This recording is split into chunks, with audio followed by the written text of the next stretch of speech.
도로시는 농부인 헨리 아저씨와 농부의 아내인 엠 아줌마와 함께 캔사스 중부의 대평원에 살고 있었다. 9시 34분에 태백선을 경유해 강변으로 가는 문화호 1633 열차를 was ambushed on April 1968 by North Korean communists. Blaze peaks in New York. In Korea, the bloody war goes on.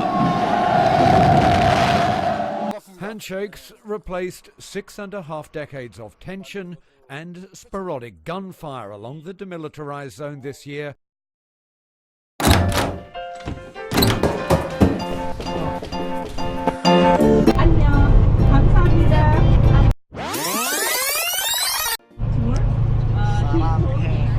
Yo, what's up guys? Our DMZ tour. So this is a guided tour. Yeah, padung mi ron sa Demilitarized Zone sa kami og bus. So, minaw sa tabi sa tour guide. Seoul was the capital city, the same as now. But I want to introduce the previous dynasty. Before Joseon, we had Korea dynasty, which had also a long history, about 470 years, okay? And then at that time, Seoul was not a capital city. Daesan was the capital city, which... Yo guys, what's up? This is Eiyan Mendez again and welcome to another video. Karon ning uban mi sa DMZ tour. Mao ni ang gitawag Demilitarized Zone guided tour. So as you can see, daghan kay mga tourists nga nana diri nga naguna na.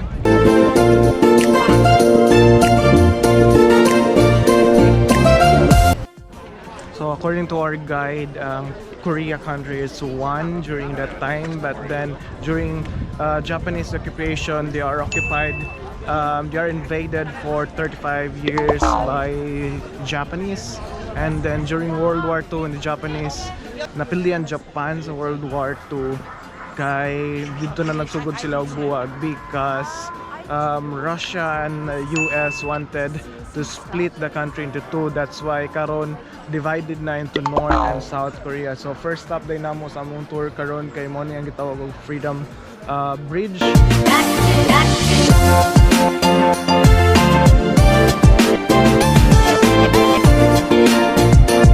So among gikuha ni nga guided tour kay dili man gyud pwede nga wala kay tour guide diri sa DMZ zone o guban nga palibot sa area. So dili gyud ni pwede mahimong DIY. So guys, if ever moari mo sa South Korea, don't forget nga i-appeal ni sa inyong itinerary because this is good to know this is good also to know the history about why they split.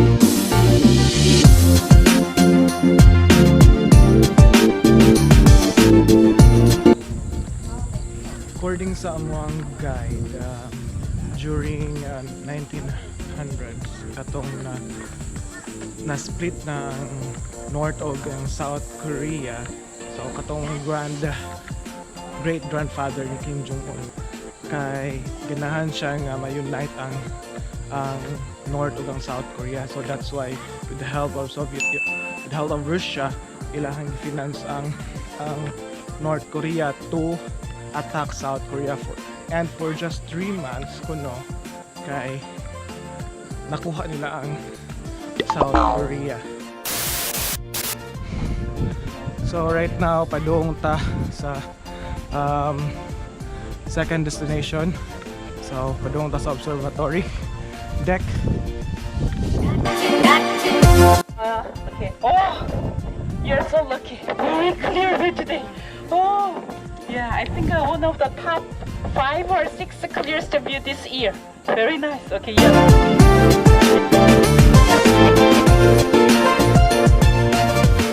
Look at the left side. Can you see the electric tower along the road? Okay, so we sent some electricity to North Korea before, not at the moment. But look at the color. Can you see light green, bright color? It is South Korea, but suddenly gray color. It is North Korea. Very easy to figure out. And then look at to the front. Can you see some parts of the river? Yeah, water, river. It's a Sacheon River, but it's not borderline. But mostly behind the river, it's North Korea.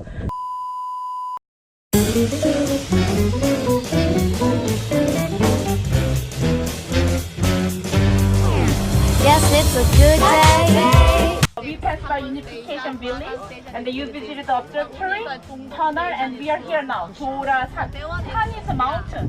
How can anything go wrong? A good day from morning. So nata sa first station going to North Korea. Okay, and then by the way, if you look at the right side, you can see 2 leaders photo and peace message there. And then you can see some photos here. We had the summit last year 2 times, one time in Pyongyang.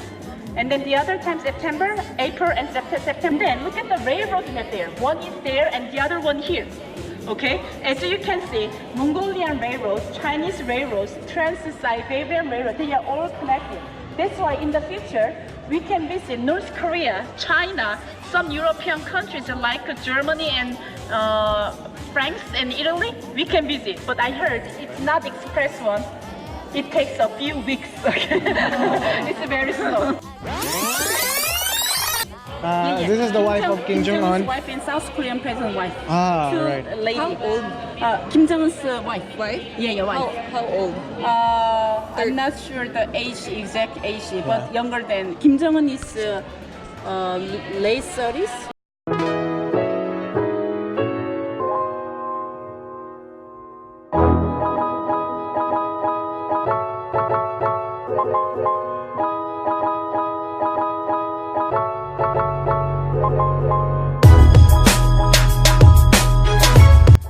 Inside of DMZ, elementary student. Not their children. Don't misunderstand. Not their children. Yeah, not their children. No.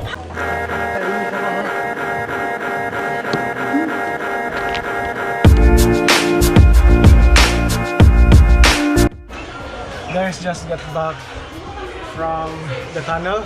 Yeah, dili pwede ang mga cameras o cellphone dito, so wala ko ka dala. Ako ipakita ninyo ang map lang sa tunnel. So sa ito kuma. So guys, this is the map of the third tunnel. This is the third infiltration tunnel dug by North Korea. So this is the closest tunnel to the downtown Seoul according to our guide. So, na 4 ka tunnel nga dug ang North Korea. So mo ni ang amuang visit karon ay katulo. So from here magsulog ta og helmet dere. Yeah, this is around more or less 400 meters down. It's downhill, so medyo okay lang. Anya bugnaw sad sa sulod, so dili ra kayo singot. So from here, taas kayang linya going to this wall just to see the window here. So mo siya na itulok ka wall niya. This is the borderline. So mo ni ang North Korea na diri dapit.